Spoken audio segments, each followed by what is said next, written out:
Building, come on down there. Bless us with the mic. Turn up. Turn up. Yes, dear. Thank you, Byron. I have been attending since inception for 3 years now. And I even wrote a couple poems for tonight, printed them out, and then left it at home. That's okay. Because I got a couple of years worth. I've dug up one that has a line in it about the jungle, since we have Costa Rica kids here today.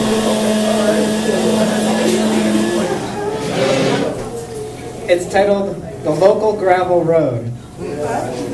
Those that living in the city, comparing that to anything else. The local gravel road. Dragging myself around this local gravel road, our spring break is far from break and close to mind-munching mellow. Why the serenity of the cement broken? A city, a jungle, but not antifungal. Climbing like a local gravel road. No glue to hold the mix together, just cracks, killing infrastructure. Stops and crops of hustlers and teardrops. Homeless birds without feathers. An earthquake would barely change my boy Drake that has yet to graduate. A job with frontal mental throb can't help another dog with mange. Worlds away present a pleasant stage with local gravel roads that bear no untolds, just truths. Behold, be bold, be stuck together. No cage. Lament, a local gravel road, cemented.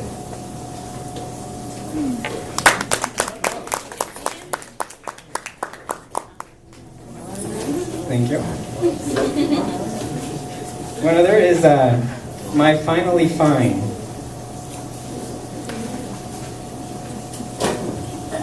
My Finally Fine. Those walls are so high, the clock tick has died. Why, oh why must I hide? There, a window, a crack. Someone's got on my back. A door, let loose, attack. Music barreling, video blaring. Some people uncaring. No love is sparing. Give me a break. I took all I can take. I'm human, not fruitcake. Mild is my mind. Always am I behind, seeking only the kind. Just, unjust, rewind. Amen. Be mine, redefine. It's time to die. My finally fine. Thank you. Thank you very much.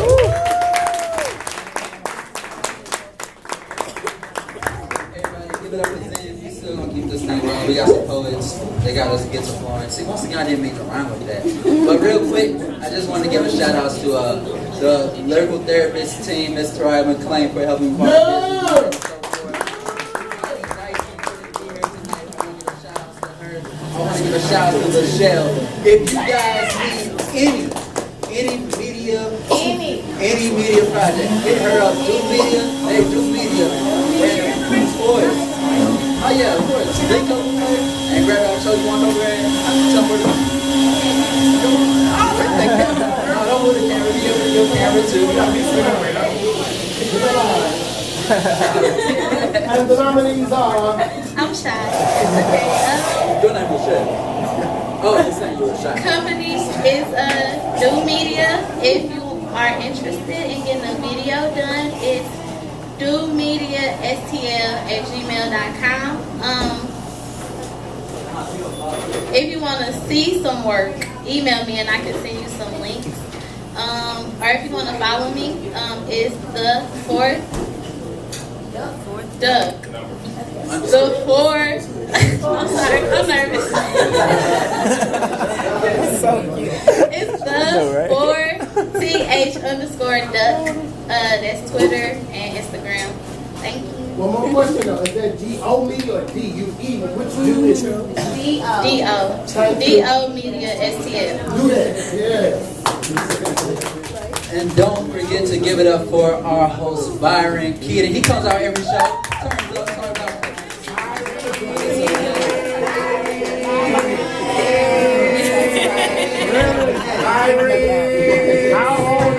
We got a nice to finish. We got a full list of points for this open mic. Next up, we're going with Sister Souls. Justin McKay, you are on deck, so get your piece ready. And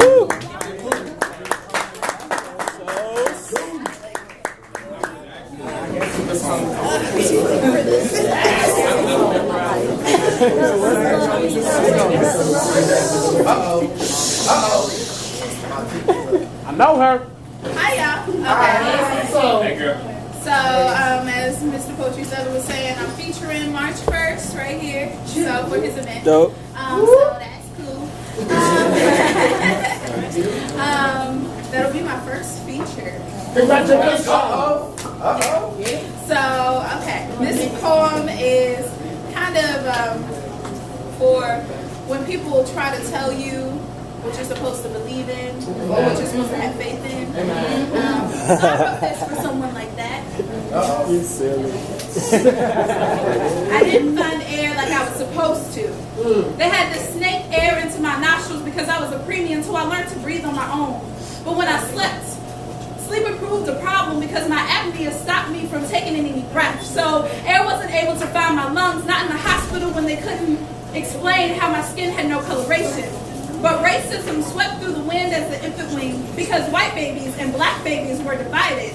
Or in the pews where I would never find the right words, my heartbeat offbeat with the amens and 7-hour Baptist sermons. Air didn't fit right in the choir room because my voice was out of tune and there was no auto-tune that could fix that. So I was left to sound my praise, which I loved. I got a solo when no one was deaf except for my audience. Because I didn't find air in clean dresses with gloved hands folded perfectly over expectations. Mine hid grass-stained differences, had me wishing for oxygen masks to force air in because tradition didn't come in properly. There was no intake of this holy thing. Must have failed CPR because I like to sleep in on Sundays. Stopped the pastor when he ran over late. Now y'all know they be running over late. Now when I couldn't get this breathing thing. And then it was the whoosh of big hats, aisle running, exercises, and fans. And I never was one for exercises, so now, no, I didn't find air I found air after a kiss in the boys' bathroom on a bridge of my dreams, my hopes, and my destiny, all invisible to the eye, but there it was, my choice. A light at the bottom of a well-lit pool, a dolphin in the lake, a sandwich in immigration, a gospel at 4 a.m. on the rap station. They never do that. And it doesn't have to be rational because God is irrational breathing. We aren't taught to breathe or go to the hospital for class on how we function in society. We go for checkups. At least we should to make sure we aren't deficient and our immune system is up to defend. So I didn't find God like I was supposed to, but I was never with the in crowd. I breathe because I need air just like I need God, but both are invisible, and so are my hopes, my dreams, my destiny. So is love, and none of them can be rationalized. I knew how to pray before I learned what a proper prayer was, to run before I asked how to maximize the usage of my lungs. You say we need air to live, well, without God, watch me die, because when I was alone, all I had was my hopes, my dreams, my God. Air is, gravity is, God is. If I think therefore I am, then I guess I is, and my soul breathes free, my spirit breathes free. Just like air found my childhood Nikes, God found my heart, and I found me, and I woke up to breathe all in. Turn up!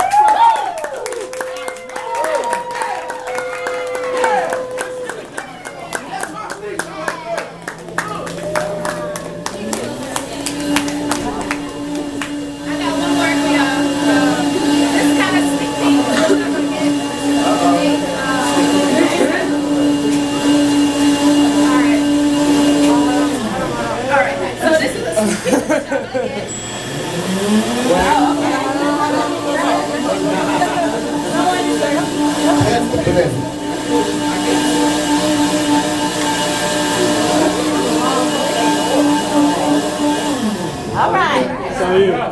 My voice is a little light, so I can't compete with that. Okay. If you made an incision and dissected me, I wonder what my insides would look like. Next to my heart, would there be arteries lined with pictures? And if there were, would they find one of him? Use me as a cadaver, a live specimen, if you will, sliced me with a scalpel and let love bleed. The first memory had of him with probing lights flashing because he slipped past my ribcage and into my lungs because he was a breath of fresh air. We were two pulses that beat in tandem, except for sexually, his heart thrust unprotected because trust isn't kind of feelings between singular partners. Love.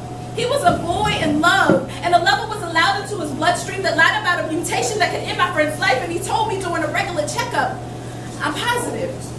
About what? HIV. His world spiraled in my spine, so he sat trying to be patient, but he was now impatient, and his transition would never be painless. But if I could just make the pain less, but it was painful. When no pain full of vomit, colds a teetering death sentence, and in that waiting room, I met the face of my own ignorance. Cups past will be wiped with the sleeve, contagious. Touches will be flinched at, contagious. Pity and I'm sorry looks will fill the eyes of those that know, contagious. And thank God it's not me. They will dance around you like you're a sick bed. Thank God it's not me. Run as you cough, but pretend they just suddenly had to go. Thank God it's not me, but it could have been. See, I suddenly became a professional doctor ready to rush to his aid, making it obvious the world is no longer normal, though it's never been. And as I stood there and I looked at him and I said, dude, this is kind of crazy because you're a virus, no longer a person, just statistics, unwillingly, jabs and pointed fingers, does it hurt? Travel up the bone marrow of memories, blood bank filled stories, countless lovers, now revisited with alarming news. You should get tested. He cried into my faith. What do I tell my family, my friends, my future lovers? Is this punishment for being gay? How do I forgive my ex? I'm diseased. People will see me as a walking disease. How do I talk to God? How will I talk to God again? God, why me? I stood there trying to give him transplants of normalcy. So doctor, please cut me open, peel back my flesh and stick me with those pins, take scrapes of my immune system and give them to my friend. Here is my signed consent. HIV is not a death sentence, so don't you dare let it be. See, we used to be as distant as that trapeze artist and the little girl who sits in the audience clapping information into her cliche vision. Those movies and research projects never seem to hit home, but when those plates of knowledge and statistics suddenly resemble the face of your best friend, you start to despise baseball. So we pray for wisdom, serenity, and courage, and best believe we spoke peace, not to use that peace of wrath, even though we went through that. And God doesn't provide a diagnosis, but he always gives the cure. So even though we don't always understand HIV, here is victory, not victims. So God, if you made a decision and dissect me, would you be able to see my sins? Peace, or shall I say, amen. And the nominees are, come on, Sister Shirley, y'all make some more noise. All right, y'all, next we have Justin McCain and the nigga will get on deck with your piece. Make some noise for Justin McCain. Yeah!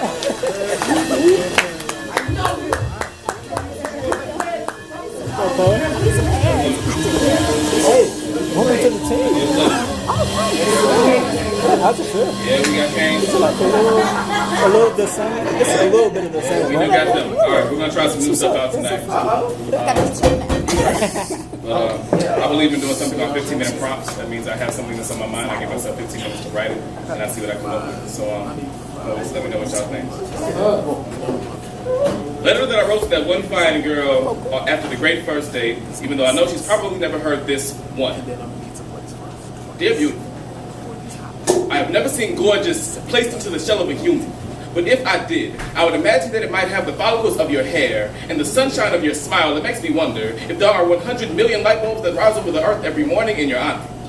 If they only decide to allow nighttime as due diligence when you choose to take moments to rest. You see, I have a knack for noticing souls that glow. And yours illuminates more than the moon in pitch black. You give darkness a reason to be jealous, so naturally, it should make perfect sense that I want to know how it feels to walk in the sunlight with you. Can we turn out the Earth's light switch together? Let's get away from here. Away from parents and noise and expectations. Let's disappear to the nearest warm city. Only leave when they know our names by hearts. Even if they attempt to tear it apart because they see the same thing stamped on your heart like I do gorgeous. Do you even know that you're beautiful? We sit in empty restaurants, and behind the radiance of a smile, I see the glory days of every asshole that never should have made it. I wonder if there are days when you don't see the intensity of love propelling through your own capillaries. If you ever apologize for the pieces that we will eventually put back together, I wonder if you could ever take the moments back with you. 2, when I take you on dates, I want you to see that imagination is our best friend. We were never confined to finances and airplanes. With fragments of brains and bronze, we will watch our candles dawn on Paris, Tokyo, London, Hong Kong, and make it down to Africa by week's end. Use our jetpacks to land on Venus and share stories of surviving college with Amiri Baraka and Nikki Giovanni, and let you meet my grandmother on the way back down. Watch you use your superpowers to glimpse inside of me and drown in the skipping of heartbeats, the genuineness of my laugh, and my need to watch you enjoy every moment of it. 3, this is just my way of me saying that I think you are perfect. 4, I know you're not perfect. You are complex, meets Rubik's Cube, meets GRE, meets LSET, but I can't help but wanting to read and study you more. You are Christ on cross, you are crucifix, you are love, placed into the crevices of a being 1 in 1 trillion of his size. 5, I am shy. I know that I've never mentioned that before. I'm talking about it on the stage. 6, you are more than likely dumbfounded that I could ever be shy. I didn't know I was either, but damn it, have you seen you lately? 7, I know you've been heartbroken before. Watched organs fall and squish on pavement like cemetery meets dirt. That your hurt told you to never feel again. It's easier to not love these hoes. Fuck it, just get more hoes because at the end of the day, they were never meant to stay anyway. 8, thank God I am not a hoe. 9, I've been hurt before. Gave my all to the appearance of God in seraph clothing and the promise that they'll always be there. Apparently, we have all been there. 10, dear gorgeous, there is a glow inside of your eyes that drapes down to the crevices of your toes that I have never seen before, and I wonder if you could possibly be wondering the same. Thank you.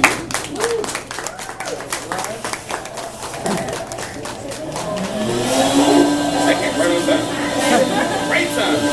Shout out to the guys in the back. Looking out.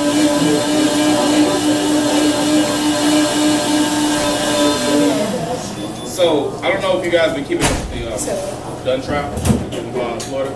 I have a little brother that's 18, and I feel like it's so difficult to be a black boy in America right now. Yeah, it is. And yeah, so I keep telling myself I'm going to quit performing this particular piece, and I keep having a reason to do it. So this poem is titled Birds. If I ever had a son, had the ability to spread sperm to egg, to recreate in God's eyes, to breathe his beauty through the vessel of a woman, I'd want to give him the word. Teach him the ways of the universe, so that by the time he reaches 5, when he opens up his mouth, he can tell you the ways of the galaxy, give you love, honesty, and reality in less than 5 words, and be potty trained about 6 months. If I ever had a son, I'd teach him about women. That some will love you, tell you everything that you want to hear, and still try to break your hearts, attempt to tear it apart just to share it with the homegirls at the lunch table. Some, they'll be genuine.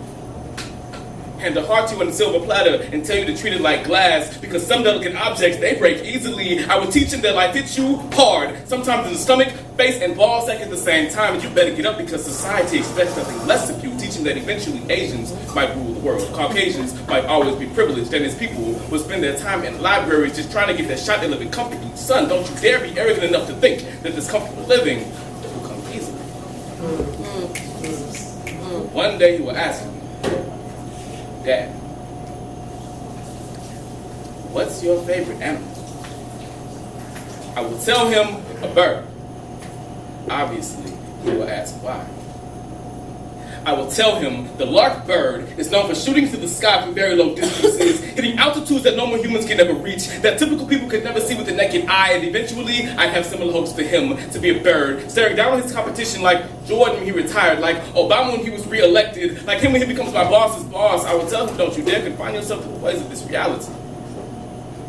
I will hand him a copy of The Matrix and tell him to make Neo look like playtime, make Morpheus look like Pokemon, make Trinity look like child's play, and remind him he never had a choice between a red or blue pill. If I had a son, he will be prepared. He will have love. He will have hope.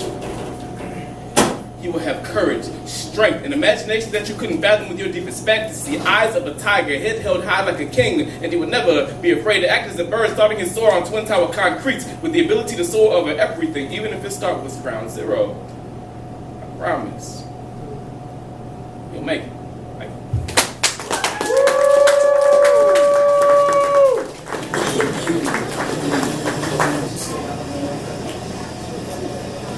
at a coffee shop. I saw a shawty walk. Booty like a coffee pot, right then I had some naughty thoughts. She looked at me, I guess she was trying to talk. Smiled so delicately, that must be how the devil walks. Speaking of the devil wears Prada. Girl, your dreams might give you insomnia. Lucid dreams like Adderall, Ambien and alcohol. Taking shots like basketball, watching BET after dark. Got some dookies rolled down from the spark. Got them from a hippie that I met in the park. I know it sounds trippy, I just play my part. We all play this game, man. Who's gonna start? Okay, next up on the mic, we got Enigma.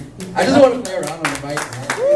I don't ever get that funny anymore at shows. I feel like I'm talking way louder, and I'm probably gonna put the mic down because you guys can hear me fine, right?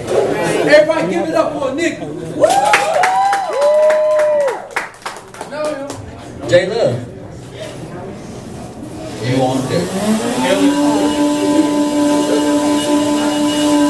J Love. Just say you on deck. I'm like, where's J Love? Oh. All right.